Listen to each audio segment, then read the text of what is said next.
کیا آپ سوچ سکتے ہیں کہ آئندہ عالمی جنگ گولیوں کی بجائے پانی سے لڑی جائے گی؟ یعنی پانی کے ذریعے سے دشمن کو یا مخالف کو زیر کیا جائے گا۔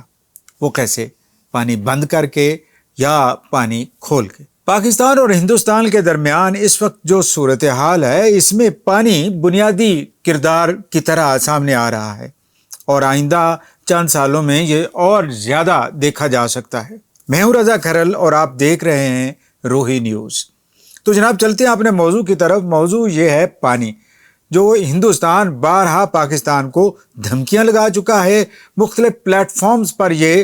بتا چکا ہے کہ وہ پاکستان کے حصے کی ایک بوند بھی نہیں دے گا، یہاں تک کہ ہندوستان کے آبی وسائل کے وزیر نے یہ کہہ دیا۔ اب کئی لوگ تو کہتے ہیں کہ یہ بات بیانات کی حد تک ہے، اس کو سیریس نہیں لینا چاہیے، لیکن اگر اس میں سے کچھ سٹیپس بھی ہندوستان نے لے لیے، جیسے دریائے چناب کے پانی کو ڈائیورٹ کرنا ہے، تو اس کے نتائج کیا ہو سکتے ہیں؟ یقیناً پاکستان کے میدانی، پنجاب کے، سندھ کے میدانی علاقوں میں جہاں چناب کے حصے کا پانی یا چناب کا پانی پہنچنا وہ نہیں پہنچے گا، زمینیں بنجر ہو جائیں گی، تباہ و برباد ہو جائیں گی، معیشت خراب ہو جائے گی، اور پھر ہم رو رہے ہوں گے، پیٹ رہے ہوں گے اور کوس رہے ہوں گے کہ یہ کیا ہو گیا ہمارے ساتھ اور کس نے کر دیا ہمارے ساتھ۔ ایک طبقہ یہ کہتا ہے کہ کیوں نہ ہندوستان کے خلاف ایکشن لے لیا جائے، جس طرح کے فیلڈ مارشل نے پچھلے دنوں کہا تھا کہ ایک بوند بھی ہم نہیں دیں گے۔ تو یقیناً پھر یہ تانگ آمد بجنگ آمد والی بات ہوگی کہ پانی روکا تو پھر اس کو کھلوانے کے لیے ہتھیار کا استعمال ہوگا، اور پھر جنگ ہوگی، اور پھر ان تنصیبات پر بھی حملے ہوں گے جن کے بارے میں کہا جاتا ہے کہ عالمی طور پر وہ محفوظ ہوتی ہیں۔ لیکن اگر ان تنصیبات کو بھارت ایک ہتھیار کے طور پر استعمال کرتا ہے، یعنی پانی کے ڈیمز بناتا ہے اور ان ڈیمز کے ذریعے سے پانی روک لیتا ہے، ڈائیورٹ کر لیتا ہے، اور اپنی مرضی کی مطابق کبھی چھوڑتا ہے کبھی روکتا ہے، چھوڑ کے سیلاب لے آتا ہے اور روک کے پاکستان کو خشک سالی کا سامنا کرنے پر مجبور کر دیتا ہے، تو یقیناً وہ پھر پانی ایک ذریعہ نہیں رہتا، ایک سہولت نہیں رہتی، بلکہ وہ ایک ہتھیار بن جاتا ہے۔ 1960 کے معاہدے کے تحت، جسے معاہدہ سندھ طاس یا انڈس واٹر ٹریٹی کہتے ہیں، پاکستان کے حصے کے 3 دریا تھے، ایک دریائے سندھ، دوسرا دریائے چناب اور تیسرا دریائے جہلم۔ دریائے سندھ پر بھی بہت ساری باتیں سننے کو مل رہی ہیں انڈیا کی طرف سے، اور دریائے چناب تو اس وقت زیر آتاب ہے۔ کم از کم 5 جگہوں پر واٹر ریزروائرز ایسے بن رہے ہیں کہ جن سے پانی اکٹھا کر کے ڈائیورٹ کر کے چینلز کے ذریعے سے بجلی پیدا کی جائے گی اور پھر واپس ریلیز، یعنی رن آف دا ریور والی صورتحال ہے۔ لیکن ساتھ ہی ساتھ امت شاہ کا، ہندوستان کے وزیر داخلہ کا بیان کہ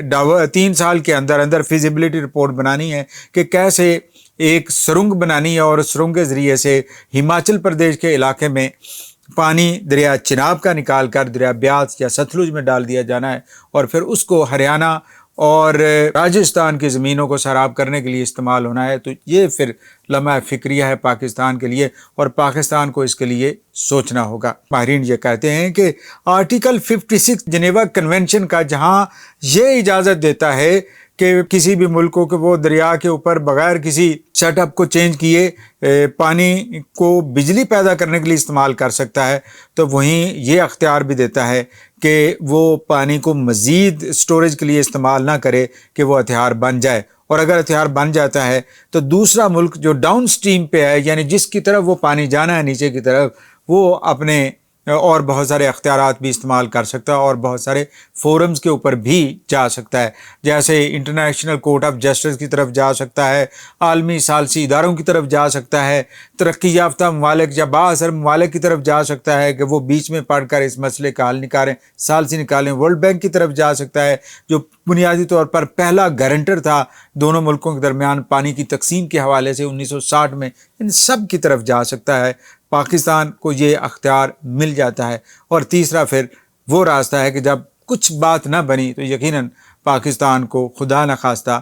ہتھیار کی طرف جانا پڑے گا کہ ہتھیاروں کے ذریعے سے ان تنصیبات کو نشانہ بنائے جو تنصیبات پاکستان میں قحط، خشک سالی اور دیگر مسائل کا باعث بن سکتی ہیں۔ تو جناب یہ ایک چھوٹا سا لب الباب جو ہندوستان کی حکومت ہر روز مختلف طریقوں سے پاکستان پر پریشر ڈالنے کے لیے بنا رہی ہے کہ دشمنی نکالنی تو سیدھے نکال. یہ کیا طریقہ ہے کہ آپ پانی کے ذریعے دوسروں کا پانی بند کرنے کے ذریعے سے آپ مسائل حل کرنے کی کوشش کریں گے یا بازو مروڑنے کی کوشش کریں گے؟ تو ایسا تو نہیں ہو سکتا، ہرگز نہیں ہوگا. یقیناً پاکستان کی گورنمنٹ اس چیز کو بڑے غور سے دیکھ رہی ہوگی کہ اس کا جواب کیسے دینا ہے، اور آئندہ چند سالوں میں، چند ماہ میں اور بہت ساری چیزیں سامنے آ سکتی ہیں. جس طرح سے کلائمیٹک چینجز ہو رہی ہیں اور جس طرح سے یہ تبدیلیاں پانی کے ذرائع پر اثر انداز ہو رہی ہیں، فریش واٹر کے آنے کے ذرائع کے اوپر اثر انداز ہو رہی ہیں، وہ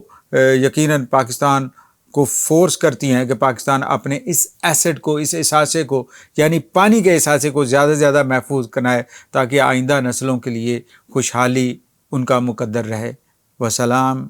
آپ فیڈ بیک ضرور دیجئے. آپ کا شکریہ.